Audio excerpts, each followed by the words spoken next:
তো last time আমি video upload করছিলাম about top 5 strongest anime protagonist, but আজকের টপিক এর পুরাটাই উল্টো। আজকের টপিক হচ্ছে top 5 strongest anime villain. So বেশি কথা না বলে ভিডিও শুরু করা যাক। So let's go. ভিডিও শুরু করার আগে তোমাদের 3টা জিনিস মাথায় রাখতে হবে। প্রথম, এটা কোনো র্যাঙ্কিং ভিডিও না। সেকেন্ড, এরাই যে সব থেকে পাওয়ারফুল ভিলেন, এদের থেকে কোনো পাওয়ারফুল ভিলেন এনিমেতে এক্সিস্ট করে না, এরকম কোনো ব্যাপার স্যাপার নেই। এখানে আমি পাওয়ারফুল প্লাস আন্ডাররেটেড 5 জন ভিলেনকে নিয়েছি। এবং লাস্ট হচ্ছে যে এদের মধ্যে কেউ হয়তো তাদের সিরিজের একদম ফাইনাল ভিলেন নাও হতে পারে। মানে এরা ভিলেন, বাট একদম যে এরাই মেইন ভিলেন হবে এরকম কোনো কথা নেই। সো লিস্টের প্রথমে আমি নিয়েছি এন্টি স্পাইরালকে। তো দেখো, এন্টি স্পাইরালকে নেওয়ার আমার কোনো প্ল্যান ছিল না, কারণ এন্টি স্পাইরাল অনেক বেশি উইক না, আসলে সে অনেক পাওয়ারফুল, বাট বাকি 4 জনের সাথে যদি কম্পেয়ার করি তাহলে এন্টি স্পাইরাল অনেক বেশি উইক। বাট এন্টি স্পাইরাল বর্তমানে অনেক বেশি পপুলার হচ্ছে। একটা ভিডিও বলছিলাম যে আমি এন্টি স্পাইরালের পাওয়ার এক্সপ্লেন করব। সো এই ভিডিও এই যে করছি, এবং এখান থেকে কেটে শর্ট ভিডিও আপলোড করব। সো এন্টি স্পাইরাল কে কোথা থেকে আসলো এই নিয়ে অলরেডি একটা ভিডিও বানানো আছে, ডিসক্রিপশনে লিঙ্ক আছে, শর্ট ভিডিও তোমরা দেখে আসতে পারো। এবার চলো এন্টি স্পাইরালের পাওয়ারকে এক্সপ্লেন করা যাক। সো এন্টি স্পাইরাল একটা হায়ার ডাইমেনশনাল ক্যারেক্টার। এখন কত ডাইমেনশনাল? আমাদের বলা আছে 10 to 11 ডাইমেনশন, মানে হাই কমপ্লেক্স মাল্টিভার্সাল। বাট এখানে এই লাইনটা এন্টি স্পাইরালের স্কেলিংয়ের উপর আর একটা কোয়েশ্চেন মার্ক নিয়ে আসে। এখানে যে বলা আছে anti spiral Schrödinger wife use করতে পারে, মানে 26 ডাইমেনশনাল। এন্টি স্পাইরাল এটাকে যখন ইউজ করতে পারে, মানে এন্টি স্পাইরাল 26D কে ইউজ করতে পারতেছে, বা সেও 26D বা 27D হওয়া উচিত, যা এন্টি স্পাইরালকে একটা হাইপারভার্সালি ডিবেট আনে। তো anti spiral high complex multiversal একদম শিওর, বাট সে হাইপারভার্সালও হতে পারে। এখন তার কিছু অ্যাবিলিটির কথা বলা যাক। তো প্রথমে তো বললাম সে একটা হায়ার ডাইমেনশনাল ক্যারেক্টার, তাছাড়া তার কাছে হায়ার ডাইমেনশনাল ম্যানিপুলেশনের মতন অ্যাবিলিটি আছে। এছাড়া তার কাছে আছে রিয়েলিটি র্যাপিং এবং প্রবাবিলিটি ম্যানিপুলেশন, আছে ক্যাজুয়ালিটি টাইপ 1, 2, 4, ইমোর্টালিটি আছে টাইপ 1, 3 এবং 8। এছাড়া তার কাছে আছে ম্যাটার, লাইট এবং কোয়ান্টাম ম্যানিপুলেশন, কসমিক অ্যাওয়ারনেস। সে নাই অমনিসেন্ট এবং নাই অমনিপ্রেজেন্সও। এই ছিল এন্টি স্পাইরালের ছোট্ট একটা এক্সপ্লেনেশন। ফিউচারে একে নিয়ে আমি আরও কম্পারিজন ভিডিও বানাবো অন্য ক্যারেক্টারের সাথে, তাই চ্যানেলটিকে সাবস্ক্রাইব করো। আমাদের সেকেন্ড ক্যারেক্টার হচ্ছে মেচিনা ফ্রম ডাইস আরে। তো দেখো, ডাইস আরেতে অনেক পাওয়ারফুল ভিলেন আছে যারা মেচিনার থেকে অনেক পাওয়ারফুল, যেমন রেনহার্ট বা হাজুনকেও নিতে পারি। বাট আমি মেচিনাকে এর জন্য নিয়েছি যে একে নিয়ে কেউ বেশি কথা বলে না। হ্যাঁ, সে হাজুন বা রেনহার্টের লেভেলে পাওয়ারফুল না হলেও সে অনেক বেশি পাওয়ারফুল। মেচিনার কিছু অ্যাবিলিটির কথা যদি বলি, তো তার কাছে আছে ইমোর্টালিটি টাইপ 1, 2, 3, 4, 5 এবং 8। কনসেপ্ট অফ ডেথ তার সামনে মিনিংলেস, এবং যতক্ষণ রেনহার্ট আসে ততক্ষণ সে নিজেকে ইনফাইনাইটলি রিজারেক্ট করতে পারবে। তার কাছে ছোটো মোটো অ্যাবিলিটি যেমন টাইম, ম্যাটার বা রিয়েলিটি র্যাপিংয়ের মতন অ্যাবিলিটি আসেও, তার সাথে আছে absolute death manipulation, conceptual manipulation এবং স্টোরি ম্যানিপুলেশন। বাট এই স্টোরি ম্যানিপুলেশন একটু ভিন্ন, যেটা ফিউচারে তুমি বুঝতে পারবা। আর মেচিনার মেইন অ্যাবিলিটি হচ্ছে তার পাঞ্চ। তার পাঞ্চ বা ঘুষি অনেক বেশি পাওয়ারফুল। এখন চলো তার এই পাঞ্চ সাইতামার পাঞ্চের সাথে কম্পেয়ার করি। সাইতামাকে ওয়ান পাঞ্চ ম্যান বলা হয়। তার একটা পাঞ্চ একটা ড্র্যাগন লেভেল মনস্টারকে উড়াই দিতে পারে, যে মাল্টিপল সিটিকে ডিস্ট্রয় করতে পারে। তার সিরিয়াস পাঞ্চ স্কোয়ার প্রায় গ্যালাক্সি লেভেলে একটা ডিস্ট্রাকশন করছিল। এছাড়া তার জিরো পাঞ্চ বেস কসমিক গারোকে অনশট করে। এবার আমি মেচিনার পাঞ্চের কথা বলতেছি। সো মেচিনার যে ঘুষি আছে সেটা অ্যাবসোলুট ডেথকে কন্টেন করে, এবং সেটা যার উপর পড়বে তাকে কনসেপচুয়ালি ইরেজ করে দেবে। শুধু তাই না, এই পাঞ্চ অপোনেন্টের স্টোরিকেও ন্যারেটিভ লেভেলে ইরেজ করতে পারে। এই পাঞ্চকে তুমি ইয়োগিরির ইনস্ট্যান্ট ডেথের সাথে কম্পেয়ার করতে পারো, কিন্তু আরও বেশি ভয়ঙ্কর। যেমন এই পাঞ্চ তো প্রথমত অ্যাবসোলুট ডেথকে কন্টেন করেই, এছাড়া এটা স্টোরি প্লটকে ডিস্ট্রয় করতে পারে, আবার অপোনেন্টের স্টোরিকেও ইরেজ করতে পারে ন্যারেটিভ লেভেলে। তো এবার তুমি বলো, সাইতামা ওয়ান পাঞ্চ ম্যান না মেচিনা ওয়ান পাঞ্চ ম্যান? সো আমাদের নেক্সট যে ক্যারেক্টার আছে তার নাম অ্যালোভেনাস। From a wild last boss appeared. সে হচ্ছে এই ভার্সের একটা সুপ্রিম রুলার, বা এই ভার্সের বলতে পারো supreme god. As a god তার কাছে অথরিটি আছে ওভার ক্যানভাস। সে এই ক্রিয়েশনকে শেপ দিয়েছে, বাউন্ডারি সেট করেছে, এবং সে এনি অ্যাসপেক্ট অফ ক্রিয়েশনকে ট্রান্সেন্ড করে। সে হচ্ছে একটা সিঙ্গুলারিটি, যে কোনো লস, কনসেপ্ট, ক্রিয়েশন বা ডাইমেনশন, স্পেস টাইম কিছু দ্বারা বাউন্ডেড না, এবং পুরো ক্রিয়েশন তার জন্য একটা টয়। এবার চলো এক্সপ্লেন করা যাক তার পাওয়ার কিভাবে কাজ করে। সো আমি এখন দুটো স্ক্যান দেখাবো, সেই স্ক্যান দুটি আমি পড়ব, তাহলে তোমরা বুঝতে পারবা যে এর পাওয়ার আসলে কিভাবে কাজ করে। প্রথম স্ক্যান, আমার power infinite and I can overlay settings over.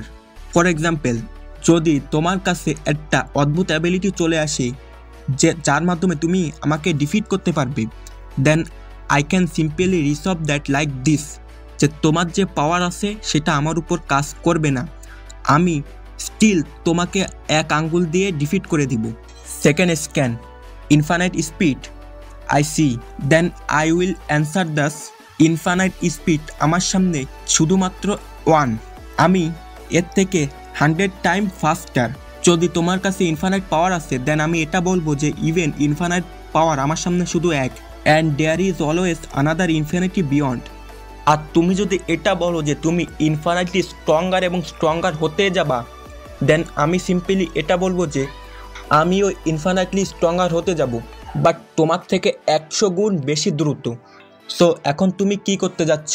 একটা ইনস্ট্যান্ট ডেথ অ্যাটাক যেটা অপোনেন্টকে দেখার মাধ্যমে মেরে ফেলবে, একটা অ্যাবিলিটি যেটা প্রেজেন্সের মাধ্যমেই অপোনেন্টের সকল পাওয়ারকে নেলুফাই করে দেবে, একটা অ্যাবিলিটি যেটা অলওয়েজ তোমাকে তোমার অপোনেন্ট থেকে স্ট্রঙ্গার বানিয়ে দেবে, টাইমকে পিছনে নিয়ে আসবে সকল ইভেন্টকে ক্যান্সেল করার জন্য, বা একটা ব্যারিয়ার যেটা সকল অ্যাটাককে মাল্টিপল টাইম রিফ্লেক্ট করে দেবে, বা একটা অ্যাবিলিটি যেটা কনসেপ্ট অফ ভিক্টরিকে ম্যানিপুলেট করতে পারে। Whatever is fine, please use them until you are satisfied, they could not work anyway. তো যারা এই দুটা স্ক্যানের মানেগুলো বুঝছো, তো তারা বুঝতে পারছো যে এই অ্যাবিলিটি কত বেশি ভয়ঙ্কর। আর একটু ভালোভাবে বুঝিয়ে যদি বলি, তো ধরো তার সামনে এখন সাইতামা আসছে, ধরো মনে করো, এবং সাইতামা তার থেকে অনেক বেশি পাওয়ারফুল, স্ট্রেন্থ, স্পিড, ডিউরেবিলিটি সব দিক থেকে সাইতামা তার থেকে অনেক বেশি পাওয়ারফুল। সে শুধু এটা বলবে যে আমার এই স্ট্যাটগুলো ওর থেকেও বেশি পাওয়ারফুল হয়ে যাবে, দেন সে সাইতামা থেকেও বেশি পাওয়ারফুল হয়ে যাবে। ধরো সাইতামা ইনফাইনাইটলি গ্রো করতেছে, সে জাস্ট বলবে যে আমিও ইনফাইনাইটলি গ্রো করতেছি, বাট সাইতামার থেকেও 100 গুণ বেশি ফাস্ট। আর অন্যান্য অ্যাবিলিটিজ লাইক ইনভিনসিবল ব্যারিয়ার বা ইনস্ট্যান্ট ডেথ, এই সেই ম্যানিপুলেশন, এগুলো কোনো কিছু কাজ করবে না তার সামনে, যা তাকে পিওর একটা ব্রোকেন ক্যারেক্টার বানায়। মানে এই ক্যারেক্টারকে ডিফিট করা অনেক বেশি হার্ড। এরপর আমাদের কাছে আছে বার্নকাস্টাল বা বার্নাকাস্টাল, তুমি যাই বলো, আমি জানি আমার উচ্চারণ ঠিক হচ্ছে না। সো সে উমেনেকো ওয়েন্দে ক্রায়ের একটা ভিলেন। এর পাওয়ার কি, কোথায় স্কেল করে, এসব জানতে হলে আগে আমাদের উমেনেকোর কসমোলজি ছোট্ট একটা ধারণা নিতে হবে। সো উমেনেকোর কসমোলজি ইনফাইনাইট হায়ারার্কিয়াল লেডারকে ফলো করে, যেখানে তুমি এক লেভেল উপরে উঠলে প্রিভিয়াস লেয়ারের সকল জিনিস থেকে আনবাউন্ড হয়ে যাবে। তুমি প্রিভিয়াস লেয়ারটাকে ইনফাইনাইটলি গ্রেটার, এবং প্রিভিয়াস লেয়ার তোমার সামনে হবে একটা ফিকশন।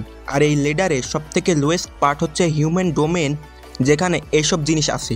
এরপর আছে cat box. So cat box multiple contradicting stories, existence of possibilities এবং নন পসিবিলিটিসের একটা কম্বিনেশন, এবং প্রতি মোমেন্টে এই ক্যাট বক্স ইনফাইনাইট টেলস বা স্টোরিকে ক্রিয়েট করে, এবং there are infinite cat box.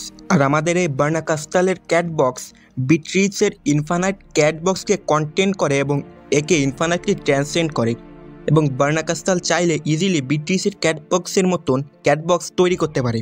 এবং there are infinite cat box in the sea of fragment, এবং এই sea of fragment true sea of ফ্রেগমেন্টের একটা লোয়ার ডাইমেনশনাল অ্যাসপেক্ট। আর এই যত কিছু আমি বললাম, এই সকল কিছু শুধুমাত্র একটা game board higher dimensional being মানে উইস্টের জন্য। তারা এই সকল কিছুকে একটা গেম বোর্ড হিসেবে ভিউ করে এবং এগুলোকে ফিকশনালি ট্রান্সেন্ড করে। আর উইস্টের মধ্যেও পাওয়ার লেভেল আছে, যেমন বার্নাকাস্টাল আমাদের ব্যাটেলার বা বিট্রিজের থেকেও অনেক বেশি পাওয়ারফুল। তো এই ছিল শর্টলি এই বার্নাকাস্টালের এক্সপ্লেনেশন। এখানে তোমাদের একটু অদ্ভুত লাগতে পারে, মনে হতে পারে যে ভাই এ অনেক বেশি উইক, বাট আমি যদি এই কসমোলজিকে একটু ডিটেলসে এক্সপ্লেন করতাম তাহলে তোমরা বুঝতে পারতে যে না, এ কোনো উইক কোনো ক্যারেক্টার না।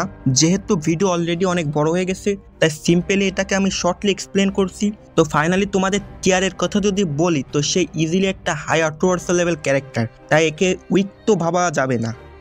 আজকের ভিডিওর লাস্ট ক্যারেক্টার হচ্ছে Shallow Vernal from isekai at peace. এই সিরিজের আসল নাম অন্য একটা, যেটা এই স্ক্রিনে দেখো আমি পড়তে পারছি না। শ্যালো ভার্নালের কথা বলি তো সে হচ্ছে দ্য অ্যাপোলগ অফ স্টোরিজ। এই টাইটেলের মাধ্যমে তুমি তার পাওয়ারকে বুঝতে পারছো। অ্যাপোলগস মানে উপসংহার, সে হচ্ছে প্রত্যেক স্টোরির উপসংহার বা প্রত্যেক স্টোরির এন্ড বা এন্ড অফ এভরিথিং। অ্যাজ অ্যাপোলগ ইন্টায়ার ভার্স, তার সামনে একটা বুক, সে যখন সেই বইটা বন্ধ করবে সকল স্টোরি শেষ হয়ে যাবে। সে একটা ডিফারেন্ট প্লেনে এক্সিস্ট করে যেখানে পুরো ক্রিয়েশন তার সামনে fiction, concept, dimension, size, location etcetera জিনিস তার সামনে মিনিংলেস। তার সামনে যদি কোনো ওমনিপোটেন্ট এবং ওমনিসিয়েন্ট ক্যারেক্টার আসে, সে সেই ওমনিপোটেন্ট এবং ওমনিসিয়েন্ট ক্যারেক্টারকেও এন্ড করে দেবে। তার সামনে যদি কোনো অ্যাবভ ওমনিপোটেন্ট বা অ্যাবভ ওমনিসিয়েন্ট ক্যারেক্টার আসে, সে সেই ক্যারেক্টারগুলোকেও এন্ড করে দেবে। তার সামনে যদি কেউ অ্যাপোলগ থেকে ইমিউন ক্যারেক্টার আসে, সে সেই অ্যাপোলগ থেকে ইমিউন ক্যারেক্টারকেও এন্ড করে দেবে। কেউ যদি তাকে সিল করে বা তাকে মেরে ফেলে, সে সেই ক্যারেক্টারকেও এন্ড করে দেবে। মানে এই ক্যারেক্টারকে দেখতে যেমন হোক না কেন ভাই, এ অনেক বেশি ব্রোকেন। প্রথমে যখন আমি এই ক্যারেক্টারকে দেখছিলাম, একটা ওয়াইসিডিতে দেখছিলাম, তখন ভাবছিলাম এ হয়তো আমাদের মেন ক্যারেক্টারের কোনো হ্যারামের পার্ট। দেন তারা বলে কি এ অনেক বেশি পাওয়ারফুল। তারপর ভাবলাম কি সে হয়তো বা কোনো গড হবে। থাকে না প্রত্যেক সিরিজে একটা গড যে সবকিছু ক্রিয়েট করে তুই উপরে উঠে বসে থাকে, তার আর কোনো কাজ নেই, সেরকম কেউ হবে। বাট রিসার্চ করে দেখে কি এ একটা ভিলেন। আর আমি আর একটা জিনিস লক্ষ্য করলাম যে এই ভিডিওর 5টা ক্যারেক্টারের একটা ক্যারেক্টারের তো কোনো শেপ নেই, বাকি 3টা ক্যারেক্টারই ফিমেল। মানে ফিমেল ক্যারেক্টাররা কি বেশি ভিলেন হয়ে থাকে না? যাই হোক, বেশি কথা আর বললাম না। এই ছিল top 5 strongest plus underrated anime villain. এরকম আরও স্কেলিং বা কম্প্যারিজন ভিডিও দেখতে হলে চ্যানেলটিকে সাবস্ক্রাইব করে রাখো। আর হ্যাঁ, রেগুলার এখানে শর্ট ভিডিও আপলোড করা হয়। তো এই ছিল আজকের ভিডিও। Good bye.